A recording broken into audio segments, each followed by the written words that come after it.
Hello mga kaibigan! Today, tuturo ko sa inyo kung paano ba mag-buy ng Bitcoin. At ang gagamitin nating app ay etong XM app. Sa mga hindi pa nakakagawa ng account, meron tayong tutorial kung paano gumawa ng account dito, okay? So, kailangan ko munang i-on yung aking internet connection. Nandito na tayo sa loob ng XM app. So, under nitong instruments, makikita natin dito yung mga pagpipilian kung saan pwede tayo mag-trade. Pero ngayon, dito muna tayo sa may cryptocurrency.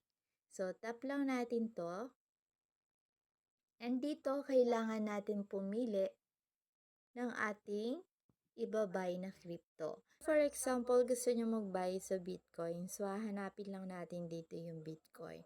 So, eto siya, BTC USD. So, itap lang natin to. And dito, makikita natin yung current price ngayon ni Bitcoin. Para makapag-buy tayo, itap lang natin dito yung buy. And here, etong volume, ibig sabihin nito, ito yung dami ng ibabay mong crypto or BTC. So, for example, magbabay ka ng 0.01. Okay, so bahala na kayo mag-convert. Pwede nyong hanapin yan sa ating conversion sa Philippines. Then, dito naman yung stop loss. Pwede nyo i-on to, saka etong take profit. So, yung ilalagay nyo dito, halimbawa magbabay kayo ngayon ng 109, ilalagay nyo dito yung mas mababang amount or mas mababang price compare dito kung saan kayo nag-entry.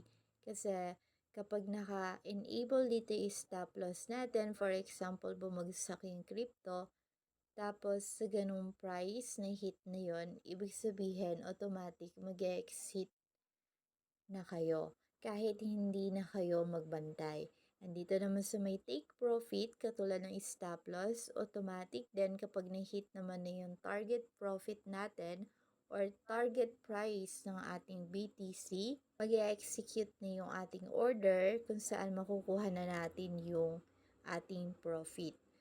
Makakapag-exit na tayo. Pag nakapaglagay na kayo, itap na natin dito yung confirm.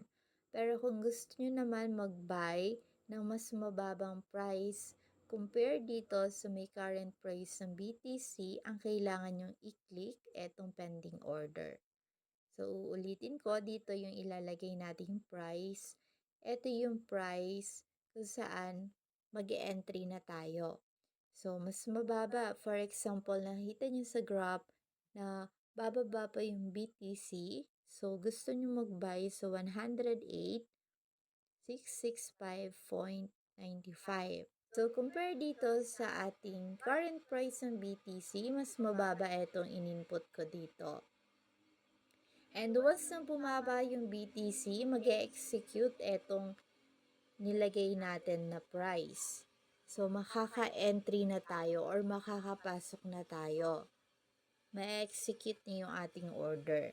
Then, dito sa may volume, pwede nyong taasan or pwede rin kayo mag-input dito. For example, 1. Tapos sa may stop loss, ito naman yung halimbawa, mas bumaba siya sa 108,665. Ilalagay natin dito 107.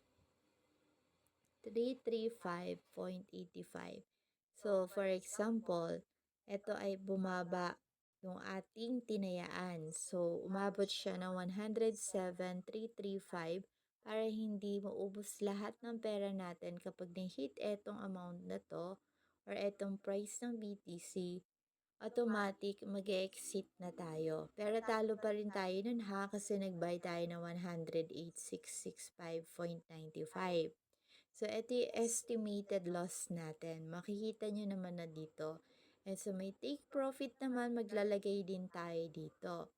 So, for example, mag-out na tayo kapag 109,885.65 na yung price ng BTC. So, ang panalo naman natin dito or ang estimated profit natin ay etong nasa baba. So, makikita nyo na dito yung mga computation. And para naman maihanda na natin to, kailangan lang natin i-confirm yung ating order. So, tap lang natin dito i-confirm order. And makikita na yun natin dito sa makikita na natin yun sa ating orders list. So, dito, makikita muna natin yun sa ating pending orders. Pero kung nag-buy na agad kayo, hindi na kayo nag-set na mas mababang amount dun sa current price ng BTC, dito nyo makikita sa open positions yung inyong order. Ibig sabihin, currently naka-in na kayo. Pero kapag halimbawa, nag-set kayo na mas mababa, sa current price ng BTC, makikita nyo yun dito sa pending orders. Then, once na bumaba yung price ng BTC, may execute na yung order nyo at mapupunta na dito yun sa open position. So, ganun lang mag-buy dito mga kaibigan. And anytime, kapag halimbawa nagbago yung isip nyo, pwede nyo naman i-close yung ating order. Hello mga kaibigan!